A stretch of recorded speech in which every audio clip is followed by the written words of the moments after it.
Hey guys, I'm Will from Tested. And it's Adam from Tested. We're here in the cave. Yeah. And the Box Quest 2013. It's actually not localized to 2013. The box thing is taking off. You are deep in box fever.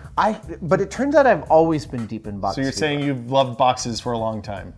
Above us is my storage, and in that storage I've got dozens of cool boxes. I love interesting cases. And not only do I love interesting cases, I love the stories that they tell by their abuse and their weathering and their wear. So is this like a deep-seated psychological thing, or just like having stuff stored tidily in something that's built custom for it? I've been thinking about this a lot, and one of the very first things I ever built is I grew up on Mission Impossible, the original TV series.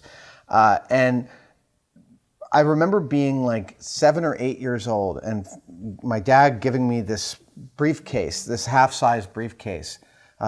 It was like this big. So I took it and I took some batteries from the hardware store and a light bulb and a cardboard, and I made like a radar case with like a like you grid, flip it open and it has and there's a switch and there's a radar and a button that says blow that up. Oh, that's fantastic. Because that's what they had on Mission Impossible, all boxes with switches that blow stuff up. One-use gadgets all around. Exactly, and I fell in love with that, and when I was like 16 or 17, I was doing a lot of model making. I started putting all my tools into a single case, and that started this lifelong quest for like the ideal case. So I love custom cases. Okay, so Now, what do we have here? This is my just built microscope case. I had a nice boom arm microscope. I picked it up on eBay a few months ago. It's like a 40 times magnifier. It's like a dissecting scope. A dissecting scope, so it's binocular and it's got a camera attachment, and I've got an adapter for my NEX, and it's a boom arm, so it's really heavy, and moving it around is non-trivial. But the neat thing about it is you can hang the boom off the side, and anything you can get level with the tabletop, right? You can see at 40 times magnification. Basically. Exactly. So I wanted a case that housed it, so I built a case that housed it. Now, this is all 1/2-inch ply with rounded edges because I had a microscope case that had rounded edges. Yeah. I painted the outside with a oil-based enamel to make it look shiny. I'd gone through all this trouble, and I was like, look, I made a refrigerator. It does kind of look like a little mini fridge, but like it doesn't look like it's something that's newly painted. You've done a little bit of kind of light gouging and weathering to it already, I guess. Yes, I've done a kind of an early pass of weathering. I've put stickers on and pulled them off and not worried about the residue that they leave. That's good. The stencil's actually kind of cool, right? So I needed a stencil font, and I had some images of NASA equipment with stencils on them. So I knew close to the font I wanted. But then there's the whole thing of like, oh, you got to go get the font, you got to buy the font, you got to install it, make sure it works, and then upload. And so I was like, it's 1 a.m. I'm just kind of burning on this. What do I do? Oh, you know what? I actually don't care about kerning at all. So I took the image of the font off the website, and I copied and pasted that image into Photoshop, and I dragged the letters that I needed that spelled this onto a guideline. So it's the worst kind of font piracy. It's the worst font. Super shitty font piracy. That's fantastic. And it was a weathered font. It was very good looking. It actually already looked like a stencil, and I didn't need that. I just needed the letter forms. Yeah. So then I spent about half an hour cutting them out with an X-Acto blade and put it on there. I felt bad that for the Blade Runner box, you guys didn't have film of me actually weathering it. So I've taken this to about 70%. Okay. I'm going to take it the last 30% here today. And we'll show some secrets. I want to show some secrets of the further weathering that really bring in the sort of story and the history. This has been sitting at the Mythbuster shop for the last week and a half, and every time I walk past it, I kick it or I punch it or I throw a tool at it. It's got some good scuffs and stuff on here. You also have these labels, which I don't like. That looks like the nameplate if you work for the government. So you get there, you sit down at your new desk, you slide your thing in. At the end of the day, you're moving to a new desk, you slide it out, put it in your briefcase, and go on. These are from Etsy. We love Etsy. We love Etsy. I found a person who prints these out as business cards, and oh, that's fantastic. You can upload artwork and everything. I didn't want to go that far. I was like, I know that they've got fonts. I gave them the titles and just fit it within there. In a way, if they got it slightly wrong, that works for me. Yeah, it's perfect. Right? It's like government. It's government work. Yeah, there's a guy somewhere in the print shop who you send your list of things down to, and 3 weeks later he comes back with your kind of messed up labels. Now, every sticker on this is actually a sticker that I have scanned and photoshopped from a piece of NASA equipment. Ooh. And one of the things, actually, I have I've got something here to show you. These are kind of my inspiration. I got these from a flea market. They're from the Naval Air Base at Alameda. Now, this is some kind of tuned circuit thing. Yeah. But the stickers on it tell a story, and that's kind of where I was going with this. So there's 2 different calibration stickers. Then there's an older calibration sticker. Then there's an archive marker, and then clearly a newer archive marker. Then 2 colored stickers. Then also a decal sort of about the maker's- reference standard. And all of this tells a story about multiple decades of storing and archiving and cataloging. The art on the for the lab. Like, this is something they don't do anymore, I assume. I mean, that's gorgeous. It's really cool. So I actually, I haven't added it to this yet, but just last night I took Navy and I changed it using other letters on the sticker to NASA, and I'm going to use this art and put it right on there. Right there. So what you're doing is telling a story with this box. I'm telling a story. Yeah, well, I said this in a Wired article last year that there's a point at which I'm adding a story to this. As I'm putting it together, I'm thinking like I'm a NASA wood shop engineer who's like, somebody said, make a case for this microscope. And I'm thinking like that guy. And then I'm thinking about where it's gone and where it's been shipped to and how it was on a shelf for a decade and then someone pulled it out and used it or that kind of thing. But at a certain point in this exercise, when I get it far enough, that all of a sudden the story goes away from me and it just starts to have this story to it. And I just like staring at it. Yeah. It's like it tells me a story after a while. Was the handle a found handle, or did you wrap it yourself? No, I wrapped it myself. I bought this, and the technique which I used on the corners on the Blade Runner case, which were new brass when I bought them, I used a torch to burn off all the coating and discolor it. So let's take a look inside. Yeah, I was going to say, we should probably open the box. Yeah, I know. I've been saving that one. Here we go. This is the big reveal. Dun, dun. Wow. So this is pretty much everything. I got an XY stage. I got 2 fiber optic illuminators, a point source, and a circular illuminator. I've got 10 times magnifiers, 30 times magnifiers, plus a couple of Nikon eyepieces, which I haven't tried out yet, but I figured I'd accommodate all of those. An NEX camera adapter, a toolkit. This is the illuminator for the fiber optics, and then the boom arm, eyepieces, and base. So I've gotten pretty far. I've got labels. I put labels on some of the equipment. I've got the etched signs to feel really good. But right now, everything looks brand new. So I'm going to go through a couple of stages here. First and foremost, I'm going to pull all the equipment out so I can paint it with abandon. Sounds like a good idea. I'm going to hit these signs with some yellow, and then I'm going to use a dark black wash across the whole thing. I'm going to use some sandpaper on it. I'm going to start close it up. I'm going to beat this box with a chain and throw some stuff at it. Inside and out. Inside and out. One of the things about weathering on a piece of equipment like this is to dirty it the hell up and then clean it as good as you can, which won't be good enough, and that's great. Okay. Well, let's. And then at the very end, I've got my secret weapon, which is one of my favorite tools for weathering, and I'll break that out towards the end. Okay. Well, I guess let's take everything out. Okay. And then get started.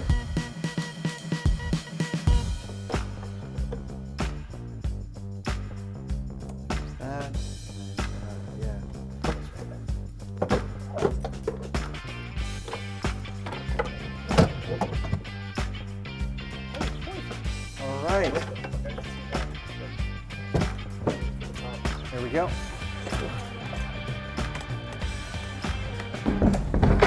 All right, so It's a big ass box, Adam. we're gonna show it its place. We're gonna bring it down. Okay, so far nothing here looks unusual. Water, Yeah, water. spray bottle, Spray bottle full of water. a couple of different size brushes. My weathering colors of choice: black. This is going to be a sienna. Oxidized black and burnt sienna. Will you peel the Yeah, I can peel backs that. off of those? Finally, a task. Okay. Okay. And I'm going to put a little bit of black paint on it. So this is your palette. Yeah. And so I'll get the whole thing kind of damp. Okay. This basically this means I'm keeping my paint from drying too much right off the bat. Okay. When I'm doing a big surface like this, you want the whole thing kind of wet so that you can move stuff around. But you have the sprayer set to mist, not spray, so you're just getting drops everywhere. Basically. Exactly. So then I get my brush wet. Okay. And I hit the. So you're really I could go in and do something like this. getting around the places that would be hard to clean. Is the Right, idea here, exactly. right? Okay. Now I may be overdoing it at some point, like on some of these labels. That's fine with me. Yeah, I mean, it shouldn't look like it's new. No. Now I've got it kind of dirty. It's a little bit too wet, which is fine. And will you let this dry? No. I'm going to start to pull this off right away. So you just want to leave a little bit behind. Yeah. Now, I also, honestly, every time I do this, I kind of have no idea what I'm doing. I mean, I'm kind of just like stumbling around in the dark, and this might be right off the bat, might be good for a first pass, but I might have used it a little too wet.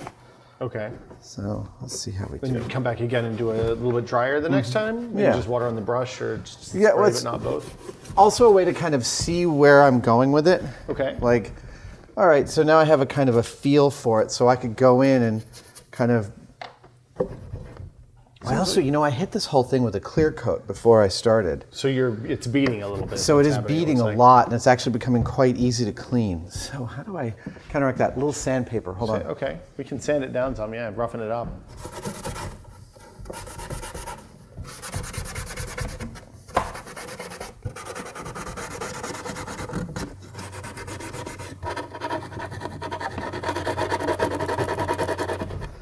And so I'm going to throw a little And you're not even yellow. going to wipe the dust off. You want to leave the dust on. No, there, I get don't, the paint yeah. all gnarly when you put it on. Totally.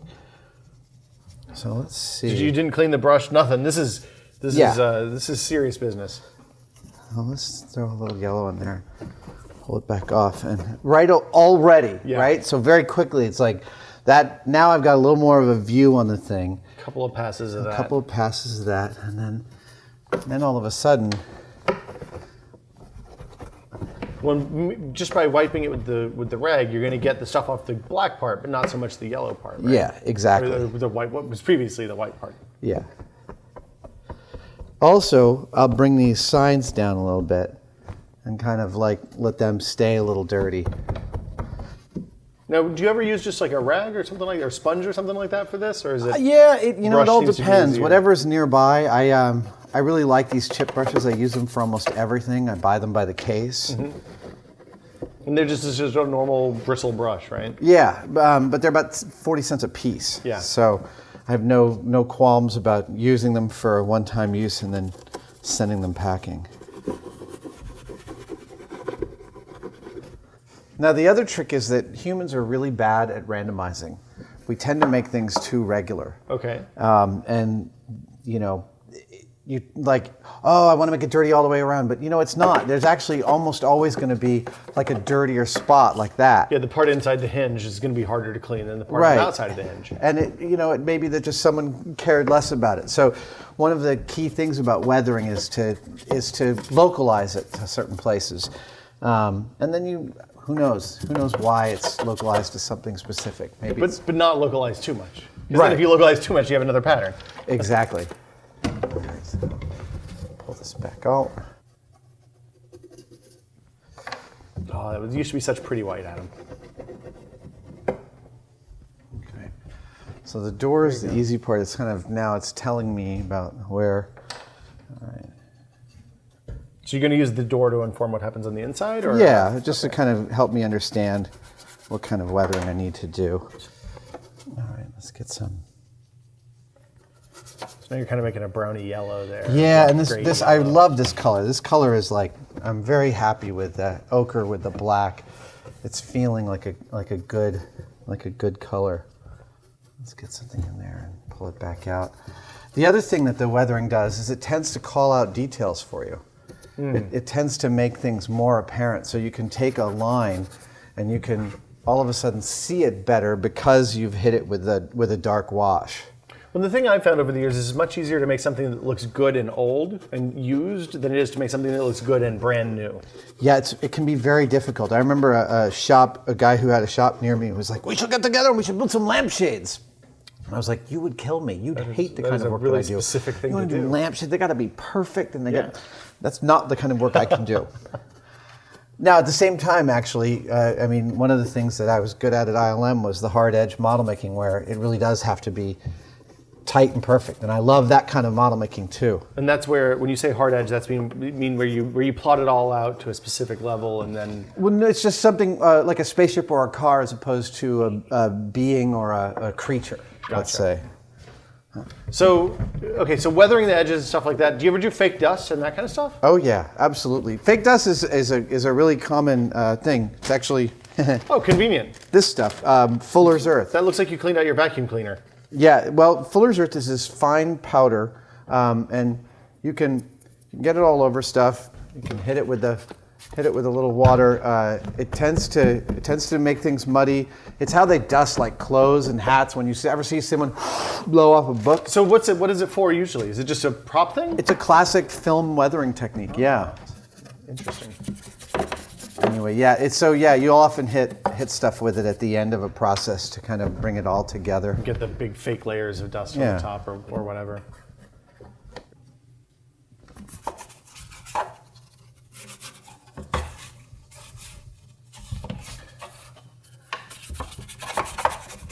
And I guess in the old days, they wouldn't have, like this microscope wouldn't have come with a box. You'd just send it down to the guy in the wood shop and he'd jam something out for you. That's what I was thinking. My thought was that this box was actually built by a guy at NASA. Well, I mean, even at universities and stuff, you go into the biology department and they have a metal shop and a wood shop and an electronic shop and all that stuff to keep all the equipment going. Even a guy that usually does cabinetry or something for new lab benches and all that. Exactly. I was kind of thinking all the way through as I was making it, like that would be me. I'm that guy. Honestly, it would have been a great job for me. How are you feeling so far? I'm feeling like it's not a bad first pass. Okay. I feel like I'm working a little bit more with both of these. Bring in more of the yellow. And it's a real nice mustardy color. It is, totally. So at this point, when you're looking at this, you're just looking for places that look like they're not dirty enough. Or I'm looking for the story, and if the story feels unnatural in one place, I just work on that place a little bit. Okay. If it feels like it's too heavy, I take it down. If it feels like it's too light, I add some more. You know, it's a totally this is the most fun part, and it's the kind of most organic. It's interesting. So you did half of the holes, maybe 2/3 of the holes, but left the other two more or less untouched.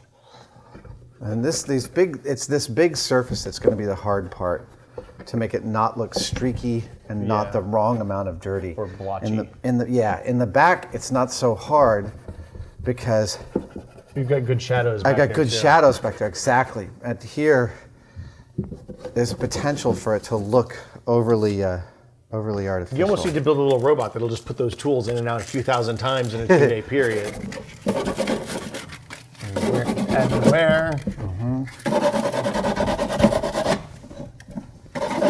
Okay, let's hit that with some dirt. See where the wood's exposed, it goes really dark.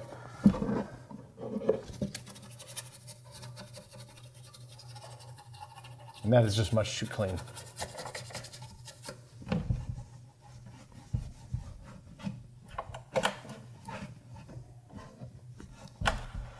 All right, so the other thing that I do a lot of is, my dad was a painter, and I would watch him do stuff where he'd look at it, he'd stand back. Oh look, I forgot about that one. He'd stand back and look at it. He'd go away, he'd stand really far away, he'd look, come back, and I remember imitating him when I was a kid. But, you really do have to look at something from as many vantage points as you can find in order to know whether it's right for you, Yep.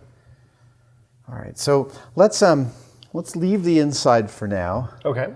I can fix anything that I've done wrong in here. I feel like we just need to take the outside and throw it in the back of a pickup truck 20 or 30 times. Well, it's almost like that. So what do I have? Something like this, just kind of.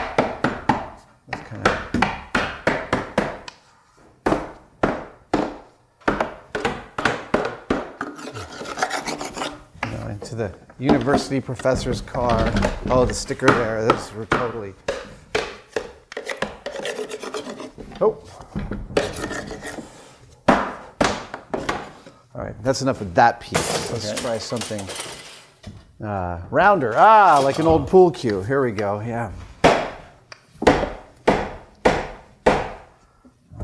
You did too good a job on this one. Yeah, no, I did staple and glue this whole thing together, so it is a very, very solid box. All right. So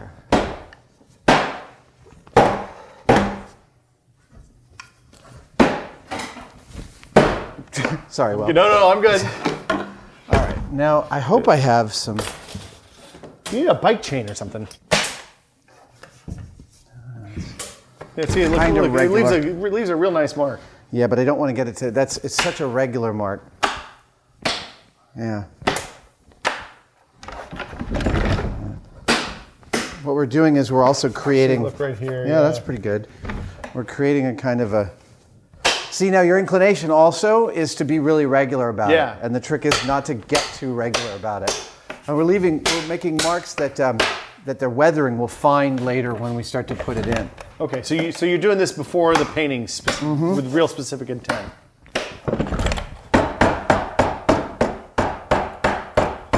It's the corners of everything that take the most abuse.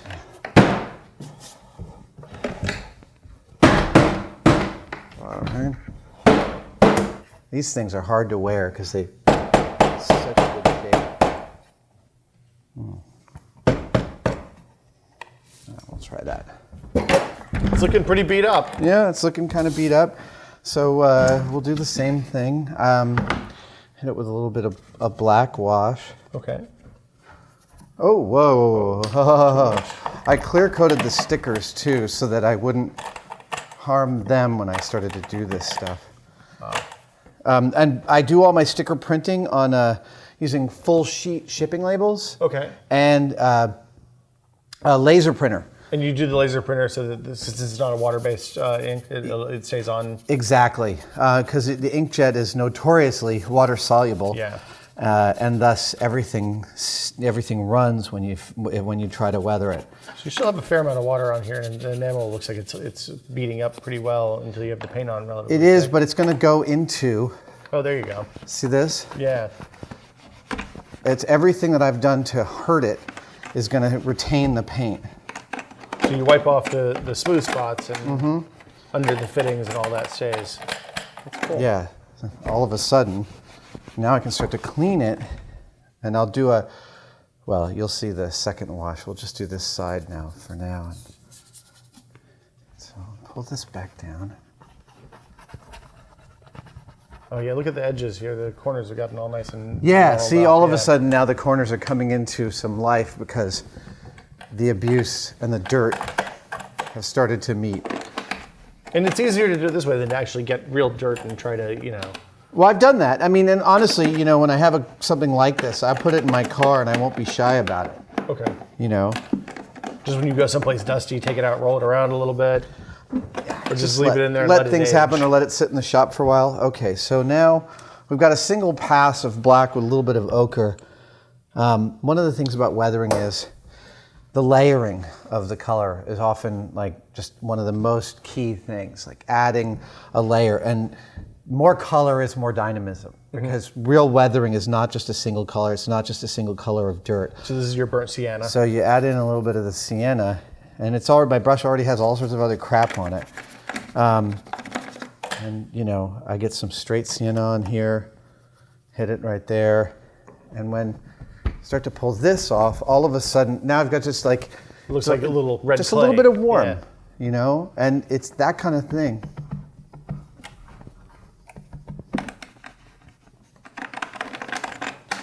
Nothing wears evenly. Yeah, and I've got it on the fixture here, so it's also like a little bit like rust.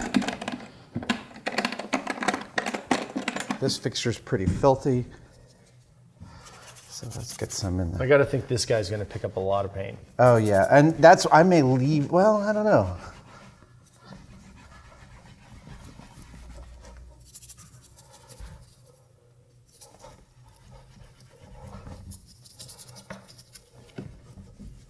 Yeah, see how it's picking up all the... 5 minutes with a hammer. Look what you can do. It's just as important to not overdo it as it is to not underdo it. Yeah. And that's maybe even the tougher part, is to know when to stop, because you can end up making something look so beautifully weathered that even then it's no longer selling. Right. Because everything's equally weathered, and then all of a sudden, what you've got is scrapbooking.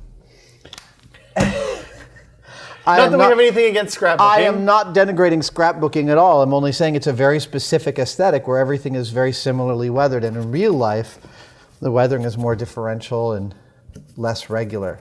Yeah. So if you're making an artifact, you want it to represent real life. Yeah, I do, personally. Your results may vary.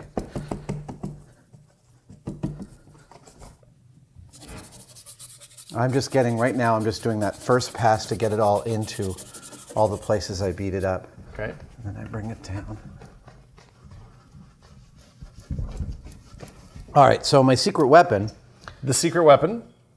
All right, I will reuse this brush. You know, more beat up the brush it is, the better it is for weathering. But I'm gonna use a little acid brush for this. This is my secret weapon. I love this. It's a double shot of espresso from my house. Really? Yeah. There is a way in which So coffee, just to be clear. just coffee is like such a beautiful color on top of stuff. I mean, I even do things like I lay some down and then make a coffee ring. Okay. You know, and just I'll sit it on there for a My while. wife would really yell at me for doing that at home. And it's really particularly for labels that like it really does lend itself well to.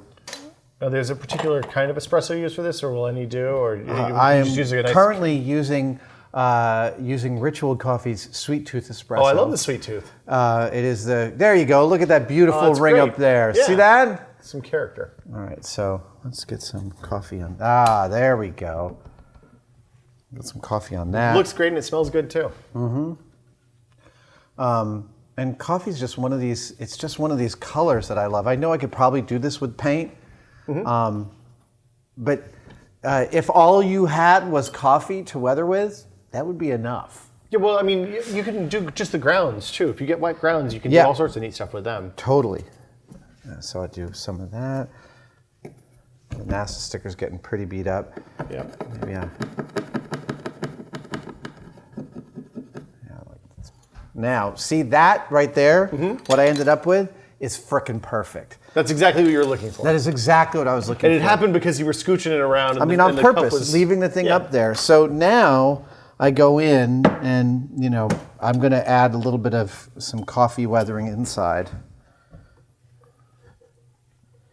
And the coffee just ends up being this kind of beautiful patina.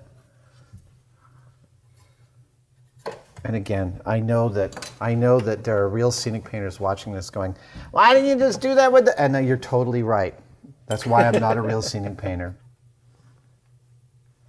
Well, so you said you're gonna look at this for a while, let it kind of sit. Yeah. Maybe leave it out in the shop. I'll leave it out in the shop. I'll hit it again with a couple of other things. I'll try some things and see how they feel. Right now, I feel like it's really close. I feel like we took it from 75% to 95%. Okay. And then I will, over the next couple of days, take it the rest of the way. But I'm really, see, I close it. I want to clean it up just a little bit to make it a little less uniformly weathered. You pay attention to the edges on the inside of the door and that kind of stuff. Yeah, see, and so then I go back and forth between. This is a difficult thing to weather. There's a lot of surface area. Yeah, here. and it's a lot of shiny surface area. A lot too, of shining which is gonna surface show area. it I'm going to real leave way. the top really beat up like that. So now, see, now I think that looks a little bit better already. So what number box is this? We've seen the Blade Runner box. Well, so this is the third in the series because I haven't shown you guys the lion box yet. No. But we're going to hold that one off for a while. Okay. What? Yeah, no, it's going to be a secret for a while. Lions are very scary. I don't think I'd want to have one in a box. That's what started this whole thing was the lion box, and we'll get to that. But in fact, I've been making boxes forever. Like I have sculptures from 15 years ago. Yeah, the keys. The keys, which was one of the first things we put on Tested that you wrote. Yeah. And that's a key and seminal piece because it was the first time I was using my special effects skills towards a commercial, like these new set of skills I had gathered. But I think this is pretty good. I'm going to let it sit for a while, and then we'll come back to it. Sounds good. Well, thank you as always, Adam. Absolutely. We'll be back with more from the. Oh, wait, there's more. There's a microscope that goes in here. Yes. And we have a question. Yes. We have a list of things that we were going to put under the microscope. Mm-hmm. We can hook it up to our cameras, get video and stills out of it. But if you guys have something that you would like us to shoot underneath it, Yes. New money. Old money. anything, whatever, Pocket podcast lint. at tested.com, post in the comments below. We'll come through and pick out the best stuff, and we'll do a video with the microscope. I'll real save soon. some belly button lint. I've been saving toenail clippings for months, just for no reason, but now... I came across a thing. I can't even remember where I came don't across it, remember but someone on Craigslist somewhere in the Midwest selling a 1 gallon freezer bag full of like 20 years of nail clippings. I the worst almost thing I've ever wish heard in my I life. knew about it so I could get it, because that is like, that's outsider art right there. Yeah, that's the creepiest thing I've ever heard in my life. And on that note, Yes. thanks, Adam. We'll be back with more Thanks, from the Will. shop soon. Bye. See you guys later.